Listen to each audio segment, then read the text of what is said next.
कथोपकथन एवं संवाद। पात्रों के संवाद कथा वस्तु को अग्रसर करते हैं और पात्रों के चरित्र में सहायक होते हैं। संवाद वैचारिक पृष्ठभूमि का निर्माण करते हैं। साथ ही कथोपकथन सार्थक, संक्षिप्त, व्यंग्यपूर्वक, भावाभिव्यक्ति में सामर्थ्य होना चाहिए। उनमें स्वाभाविकता, उपयुक्तता, यथार्थता, परिस्थिति की अनुकूलता, पात्रानुकूलता, रोचकता, सरलता आदि गुणों का होना भी आवश्यक है। देशकाल और वातावरण। उपन्यासकार कथानक को तत्कालीन वातावरण के संदर्भ में पूर्ण यथार्थता एवं सजीवता के साथ प्रस्तुत करके पाठक को वर्णित घटनाओं की मान्यता का विश्वास दिलाता है।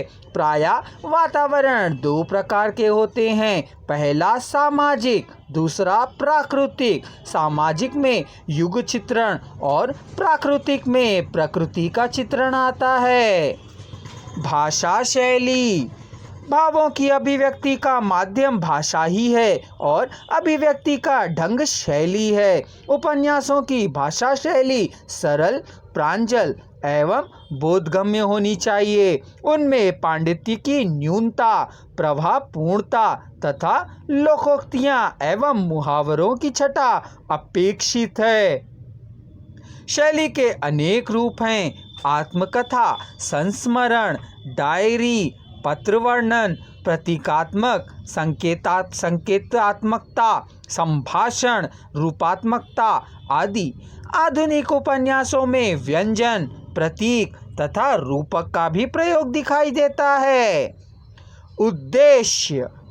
साहित्य की रचना सौद्देश्य होती है। प्रारंभ में उपन्यास मनोरंजन के साधन मात्र थे, किंतु अब उनके द्वारा मानव जीवन का चित्रण भी प्रधानता को प्राप्त कर गया है। सामान्य रूप से उपन्यास रचना के तीन उद्देश्य होते हैं: मनोरंजन, यथार्थ चित्रण और नैतिक प्रेरणा।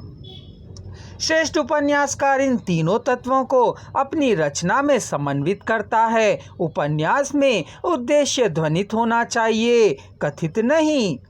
निष्कर्ष।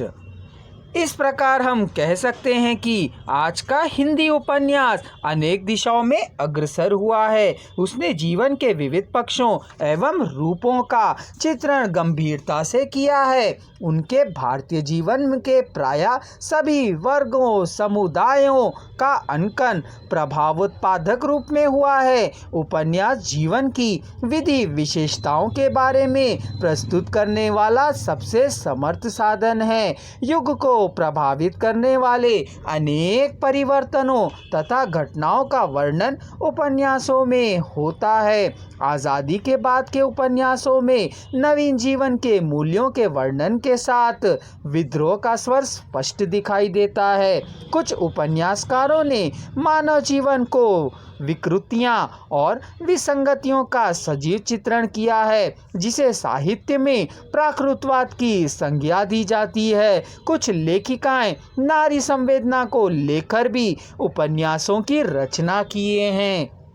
आधुनिक मनोविश्लेषण को उपन्यास के चरित्र को स्थान देने वाली लेखिकाओं में मृदुला सिन्हा, शशि प्रभा शास्त्री जी का नाम भी आता है। लेखक फ्राइड, एडलर और युग के विचारों से प्रभावित हैं। समस्याओं का यथार्थ चित्रण करने वाले इस काल के उपन्यासकारों में नागार्जुन, धर्मवीर भारती, फणीश्वरनाथ रेणु, रांगे राघव, भीष्म साहनी, मनु भंडारी आदि उल्लेखनीय हैं। मृदुला सिन्हा जी का लेखन विचारोत्तेजक होने के साथ साथ मानवीय करुणा से भी परिपूर्ण है। उनकी कृतियों में अधिकतर पात्र सहज, स्वाभाविक एवं साधारण ही होते हैं। उन्होंने अपने लेखन द्वारा टूटते पारिवारिक और सामाजिक सौंदर्य को आगे बढ़ाया है। उनके लेखक में मानव जीवन के उत्थान के लिए परंपरा और आधुनिक जीवन के मूल्यों का संयोग किया है। अपने पात्रों के द्वारा भारतीय जीवन मूल्यों की सच्चाई को स्थापित करती आई है। मृदुला सिन्हा अपने लेखन से समस्याओं का उल्लेख ही नहीं बल्कि समाधान भी दर्शाती हैं। इस प्रकार